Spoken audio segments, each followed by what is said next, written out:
இன்னைக்கு நம்ம வீட்டு லஞ்ச் என்னன்னு பார்த்தோம்னா சாம்பார் தான். அதாவது எப்போ பார்த்தாலும் ஒரே காயவே போட்டு சாம்பார் வைக்காம நம்மக்கிட்ட இருக்க எல்லா காயவும் சேர்த்து போட்டு வைக்கிறோம். நான் இன்னைக்கு வந்து கத்திரிக்காய், முருங்கைக்காய், கேரட்டு, பீன்ஸு, மாங்காய் இதை போட்டு தான் சாம்பார் வைக்க போகிறேன். அடுத்தது வந்துட்டு முட்டைக்கோசும் கேரட்டும் போட்ட பொரியல், சுரக்காய் கூட்டு. வாங்க நம்ம எப்படி செய்யலான்னு பார்க்கலாம். சாம்பாருக்கு வந்து கடாயில் கொஞ்சமாக கடலெண்ணெய் ஊற்றிக்கோங்க. எண்ணெய் காஞ்சதும் கொஞ்சமாக 1/4 ஸ்பூனுக்கும் கம்மியாக வெந்தயம், 1/2 ஸ்பூன் சோம்பு, 1 ஸ்பூன் கடுகு உளுந்தம்பருப்பு போட்டு நல்லா பொரிய விட்டுட்டு, நம்ம இன்னைக்கு சின்ன வெங்காயம் எடுத்து 2 கட் பண்ணி வச்சுருக்கோம், அதை இதோட சேர்த்துக்கலாம்.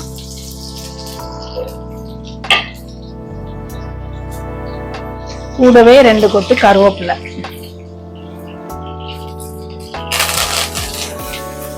சேர்த்து லைட்டாக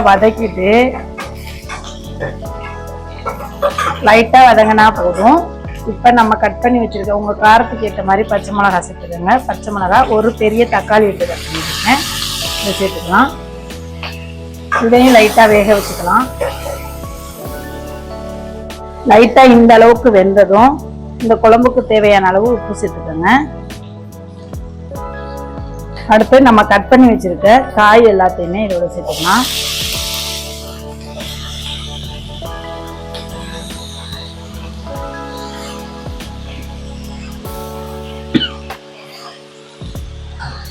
காய் சேர்த்துட்டு ஒரு 1/2 ஸ்பூன் மஞ்சள்தூள்,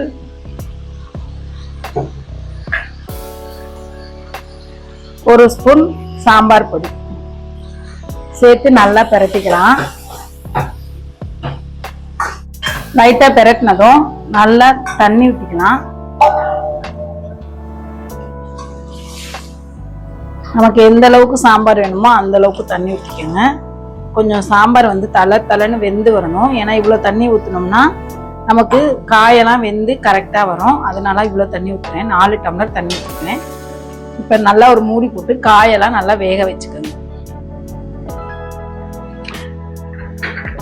காயெல்லாம் நமக்கு இந்த அளவுக்கு நல்லா வந்துருச்சு. இந்த சமயத்தில் நம்ம வந்து நான் அன்னைக்கு வந்து துவரம்பருப்பு எடுத்து மஞ்சத்தூள் போட்டு வேக வச்சுருக்கேன், அதை இதோட சேர்த்துக்கலாம். பருப்பு சேர்த்துட்டு லைட்டாக ஒரு கிளறி விடுங்க. ஒரு கொதி வரட்டும். பருப்பு வந்து ஒரு கொதி வந்துருச்சு. இப்போ கொஞ்சமாக பெருங்காய பொடி சேர்த்துக்கோங்க.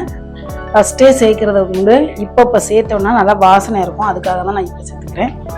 இப்போ நம்ம லெமன் சைஸ் அளவு புளி எடுத்து கரைச்சி வச்சுருக்கோம், அதை நல்லா வடிகட்டிட்டு கொஞ்சமாக சேர்த்துக்கலாம்.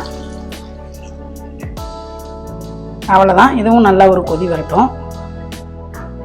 புளித்தண்ணி வந்து நல்லா கொதிச்சிருச்சு. ரொம்ப நேரம் புளித்தண்ணி கொதிக்க விடக்கூடாது. லைட்டாக ஒரு கொதி வந்தால் போதும். இப்போ கடைசியாக மல்லி இலை தூணோம்னா நம்மளுடைய சாம்பார் சூப்பராக ரெடி ஆயிடுச்சு. சைடு பை சைடு அப்படியே ரசமும் ரெடி ஆயிடுச்சு. வாங்க பொரியல் பண்ண ஸ்டார்ட் பண்ணிடலாம். முட்டைக்கோஸ் பொரியல் செய்ய ஸ்டார்ட் பண்ணிடலாம். முட்டைக்கோஸ் வந்து இது போல் குட்டி குட்டியாக கட் பண்ணிவிட்டு கொஞ்சமாக கேரட் துருவல் போட்டிருக்கேன், பாசிப்பருப்பும் வேக வச்சுருக்கேன். இது போல் பதமாக வேக வச்சுருக்கேங்க. ரொம்ப வெந்துருச்சுன்னா நல்லா இருக்காது. இப்போ கடாயில் கொஞ்சமாக எண்ணெய் ஊற்றிட்டு, எண்ணெய் காஞ்சதும் 1/2 ஸ்பூன் கடுகு உளுந்தம்பருப்பு, 1/2 ஸ்பூன் ஜீரகம், 1 கொத்து கருவேப்பிலை, கட் பண்ணி வச்சுருக்க பெரிய வெங்காயம், கொஞ்சம் காரத்துக்கு ஏற்ற மாதிரி 2 பச்சை மிளகாய் போட்டு நல்லா வதக்கிக்கோங்க.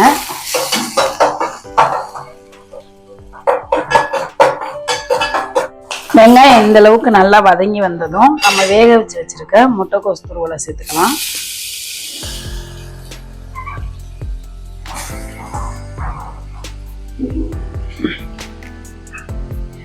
சேர்த்துட்டு இதுல உள்ள ஈரப்பதம் வந்து நல்லா போற அளவுக்கு லைட்டா ஒரு பரட்டு விட்டுக்கோங்க.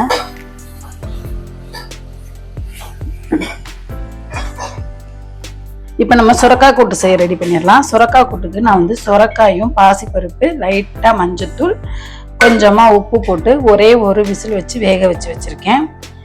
இப்போ தாளித்து விட்டுறலாம். அதுக்கு வந்துட்டு ஒரு கடாய் வச்சுட்டு அதில் சுத்தமான கடலெண்ணெய் ஊற்றிக்கோங்க. எண்ணெய் காஞ்சதும் 1/2 ஸ்பூன் கடுகு உளுந்தம்பருப்பு, 1/2 ஸ்பூன் ஜீரகம், போட்டு நல்லா பொரிய விட்டுட்டு ஒரு கொத்து கருவேப்பிலை, கட் பண்ணி வச்சுருக்க பெரிய வெங்காயம் சேர்த்து நல்லா வதக்கிக்கலாம். அவ்வளோதான், நல்லா ஈரப்பதம்லாம் போயிருச்சு. இந்த சமயத்தில் உப்பெல்லாம் செக் பண்ணிக்கோங்க. நான் வந்துட்டு காய் வேக வைக்கும் போதே உப்பு போட்டு தான் வேக வச்சேன். அதனால் இப்போ தேவையில்லைன்னு போடலை. கடைசியாக 2 ஸ்பூன் தேங்காய் துருவல் தூவி இறக்கணும்னா நம்மளோட முட்டைக்கோஸ் பொரியல் ரெடி. வெங்காயம் வெந்துட்டு இருக்க கேப்பில் நம்ம ஒரு பேஸ்ட் ரெடி பண்ணியிருக்கோம். அதுக்காக 1/2 மூடி தேங்காய், 2 பச்சை மிளகாய், 1/2 ஸ்பூன் சோம்பு போட்டு நல்லா அரைச்சி எடுத்து வச்சுருக்கோம். இப்போ அந்த அரைச்ச விழுதை வந்து இதோட சேர்த்துக்கலாம். நம்ம பச்சையாக அரைச்சிருக்கனால லைட்டாக ஒரு வதக்கிட்டேங்க. லைட்டாக வதங்கினதும் நம்ம வேக வச்சிருக்க சுரைக்காய் இதோட சேர்த்துக்கலாம். சுரைக்காயை சேர்த்துட்டு நல்லா எல்லாம் கலந்து வர அளவுக்கு நல்லா பிரட்டி விட்டுக்கோங்க.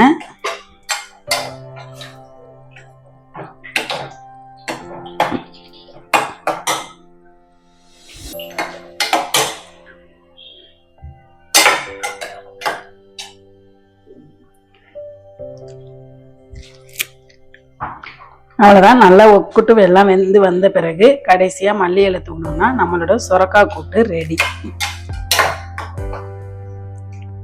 இன்னைக்கு நம்ம வீட்டு லஞ்சு சுட சுட சாதம், சுரைக்காய் கூட்டு, முட்டைக்கோஸ் பொரியல்,